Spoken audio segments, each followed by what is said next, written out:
Bismillahirrahmanirrahim. Assalamualaikum warahmatullahi wabarakatuh. Saya Ahmad Zain Al. Menang cek. Assalamualaikum warahmatullahi wabarakatuh. Perkenalkan, nama saya Ahmad Zain Al Faruqi dari kelas KPIB, Komunikasi Penyiaran Islam. Di sini kita akan sekilas membahas tentang teori komunikasi antar budaya. Apa sih itu komunikasi antar budaya?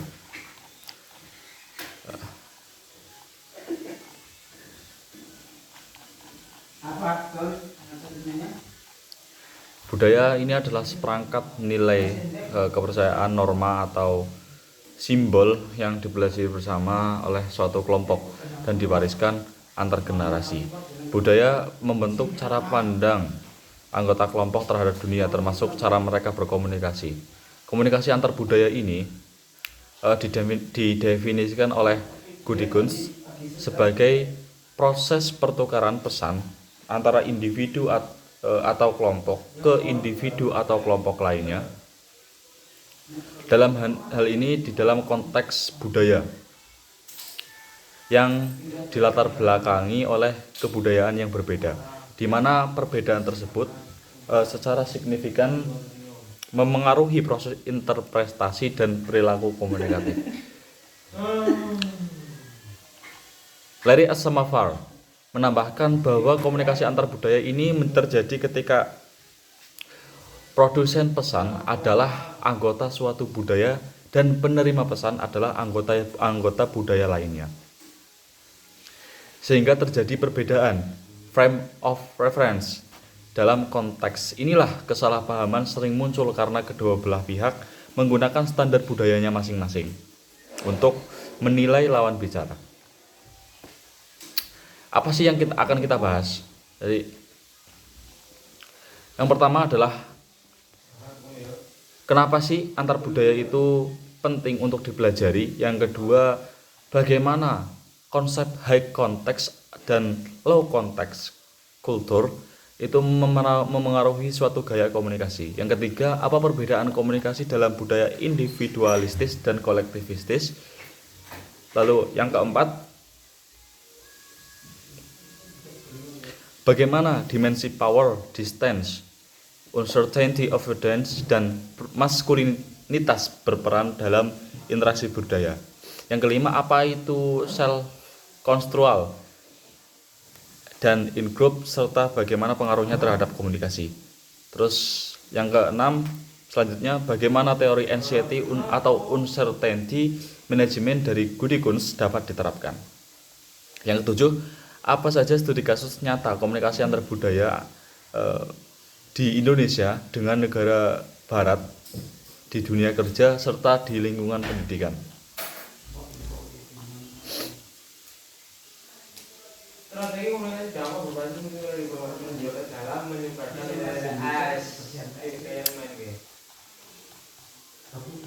Halo, kita akan membahas model dimensi budaya Hofstede. Ya. Gerd Hofstede pada 2001 itu melakukan suatu studi monumental terhadap 116.000 karyawan IBM di 50 negara. Analisis statistiknya menghasilkan 4 dimensi. Kemudian diperluas menjadi 6 dimensi dengan tambahan long term orientation dan indulgence versus restraint. Keempat dimensi klasik yang relevan dengan komunikasi. Yang pertama adalah individualism versus collectivism. Dalam masyarakat individualistis seperti Amerika Serikat, Australia, Inggris, itu lebih mengutamakan sebuah tujuan pribadi, otonomi, dan hubungan yang longgar.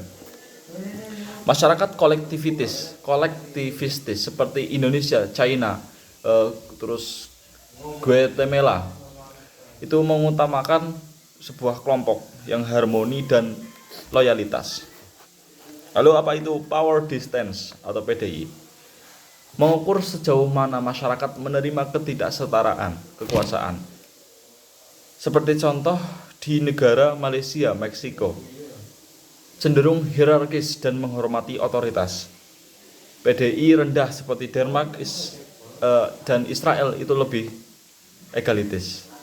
Lalu dimensi selanjutnya adalah uncertainty avoidance, yang tingkat toleransi terhadap ambiguitas itu tinggi.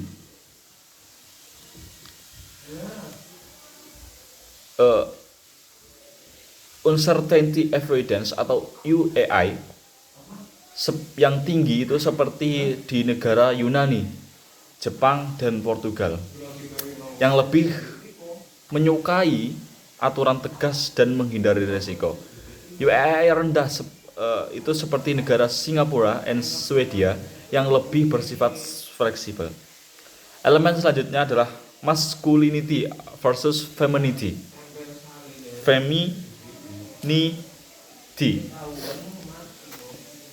Yang ini maskulin itu mengutamakan sebuah prestasi, persaingan, dan materi. Yang hal ini dicontohkan seperti negara Jepang dan Hungaria. Feminim mengutamakan kualitas hidup, kerjasama, dan hubungan, seperti Swedia dan Norwegia. Lalu apa itu teori high-low context cultural? Edward Hall membedakan budaya berdasarkan sejauh mana makna komunikasi dikomunikasikan secara eksplisit melalui kata-kata atau long text versus implisit melalui konteks nonverbal, hubungan dan situasi, high context atau high context. Ada beberapa aspek. Yang pertama di aspek komunikasi. High context lebih bersifat tidak langsung, banyak isyarat atau membaca antara baris. Lalu di dalam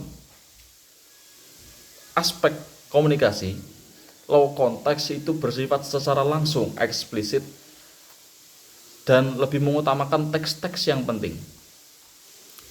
Dalam budaya high context, hubungan personal dan sejarah komunikasi sebelumnya sangat menentukan pemaknaan pesan. Sebaliknya, budaya low context itu membutuhkan informasi yang jelas, data, dan logika. Selanjutnya, individualism dan kolektivism. Dimensi ini merupakan pembeda yang paling kuat dalam komunikasi antar budaya. Komunikasi individualism atau individualistis cenderung yang pertama menggunakan saya sebagai subjek, lalu menyampaikan kritik secara langsung, menekankan pada persuasi berdasarkan fakta, lalu menilai lawan bicara berdasarkan kompetensi, bukan berdasarkan hubungan komunikasi, bukan berdasarkan hubungan. Sedangkan komunikasi kolektivis atau kolektivism itu cenderung menggunakan kami yang menjaga muka atau face saving. Selanjutnya, menyampaikan kritik secara tidak langsung atau melalui perantara, menekankan harmoni kelompok di atas kejujuran individual. Yang selanjutnya, memperhatikan status dan hubungan sosial. Selanjutnya, konsep in-group and self-control.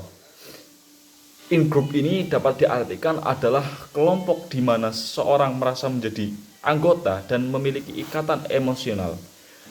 Ikatan emosional ini seperti sebuah keluarga, teman, khususnya teman satu daerah, dan rekan kerja yang dekat. Sebaliknya, out-group adalah kelompok luar. Dalam budaya kolektivistis, perlakuan terhadap in-group ini sangat berbeda dengan out-group. Komunikasi dengan in-group lebih bersifat kooperatif, sedangkan out-group lebih formal dan hati-hati. Self-control menurut Marcus and Kitayama mengacu pada bagaimana individu mendefinisikan dirinya dalam hubungan dengan orang lain. Ada dua tipe, individual self-control, lalu interdependent self-control. Nah, independent self-control ini sangat umum di budaya barat. Diri dipandang sebagai entitas otonom, unik dan terpisah. Lalu interdependent self-control itu merupakan hal yang umum di budaya Asia, termasuk di Indonesia. Yang diri ini dipandang sebagai bagian dari hubungan sosial, serta peran ditentukan oleh konteks. Nah, Goodikons pada 2018 itu menggunakan konsep ini untuk menjelaskan mengapa orang dari budaya independen lebih sensitif terhadap konteks dan lebih cenderung menggunakan komunikasi secara tidak langsung. Selanjutnya, teori anxiety and uncertainty management. Goodikons juga mengembangkan teori manajemen kecemasan dan ketidakpastian atau anxiety and uncertainty management theory. Teori ini berasumsi bahwa dalam komunikasi antar budaya, individu selalu mengalami dua hal.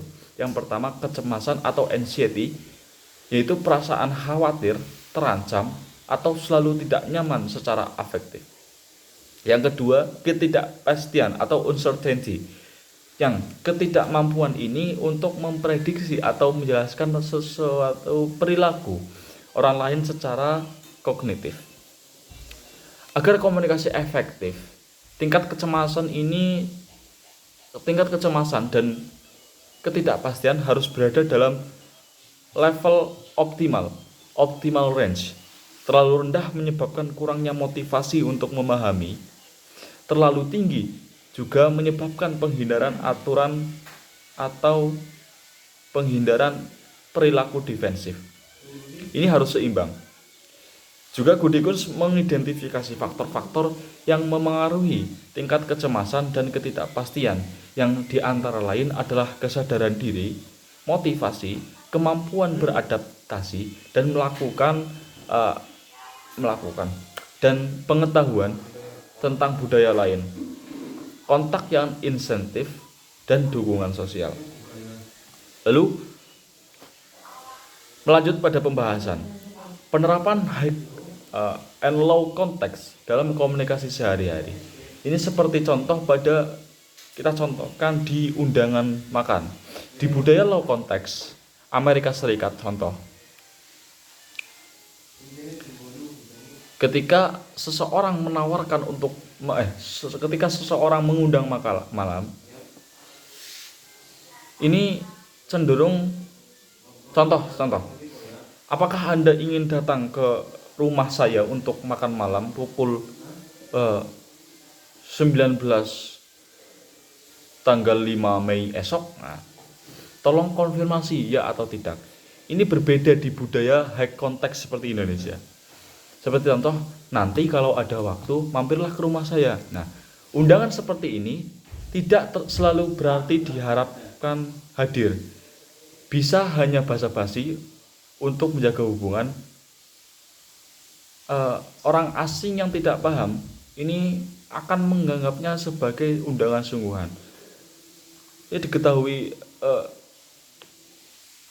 secara umum ternyata orang Indonesia yang suka basa-basi.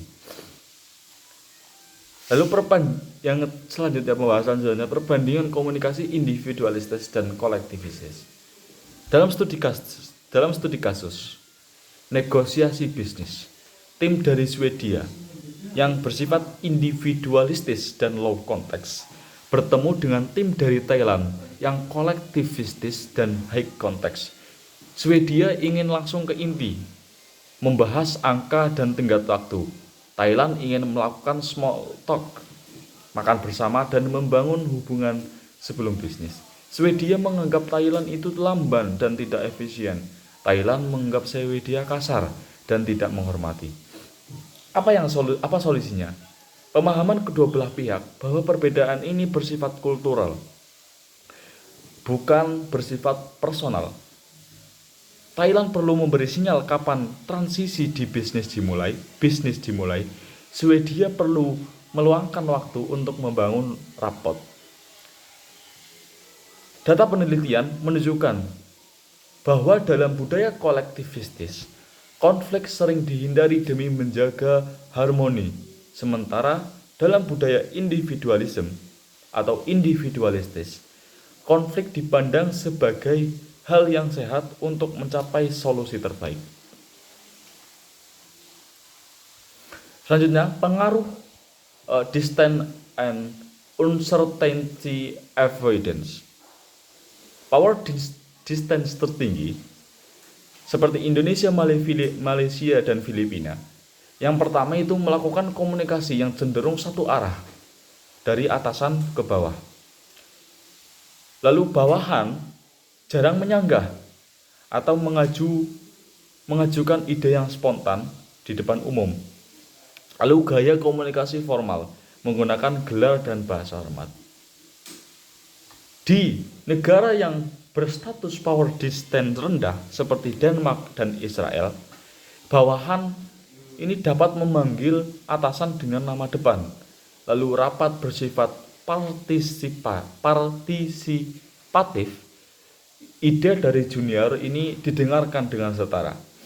Uncertainty evidence tinggi seperti Jepang membutuhkan prosedur tertulis, jadwal yang jelas, dan kontrak ideal. Selanjutnya, maskulinitas versus feminitas dalam gaya komunikasi. Budaya maskulin seperti Jepang dan Hungaria mengagumi komunikasi yang tegas dan kompetitif. Mereka cenderung task oriented. Budaya feminim seperti Swedia, Belanda, dan Belanda lebih mengutamakan kerjasama, kompromi, dan kualitas hubungan atau relationship dan atau oriented. Dalam praktiknya, manajer dari budaya maskulin mungkin mengkritik bawahan secara langsung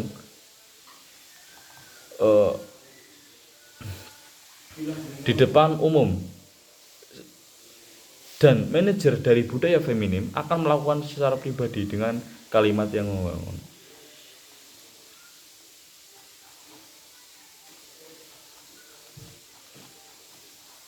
Sehingga yang dapat kita simpulkan yaitu komunikasi antar budaya itu merupakan suatu keterampilan yang kompleks yang membutuhkan suatu pemahaman tentang dimensi-dimensi budaya. Dari berbagai pembahasan kita dapat simpulkan bahwa yang pertama, budaya high context mengandalkan konteks dan isyarat nonverbal, sedangkan low context mengandalkan eksplisitasi. Indonesia cenderung di high context. Lalu dimensi individualisme dan kolektivisme sangat mempengaruhi gaya komunikasi, terutama dalam hal langsung atau tidak langsung, penggunaan kata ganti, dan penanganan konflik. Yang ketiga, power distance yang tinggi di Indonesia menyebabkan komunikasi vertikal dan formal, sementara uncertainty avoidance yang moderat memberikan fleksibilitas, namun kadang membingungkan bagi budaya dengan UEI tinggi. Yang keempat,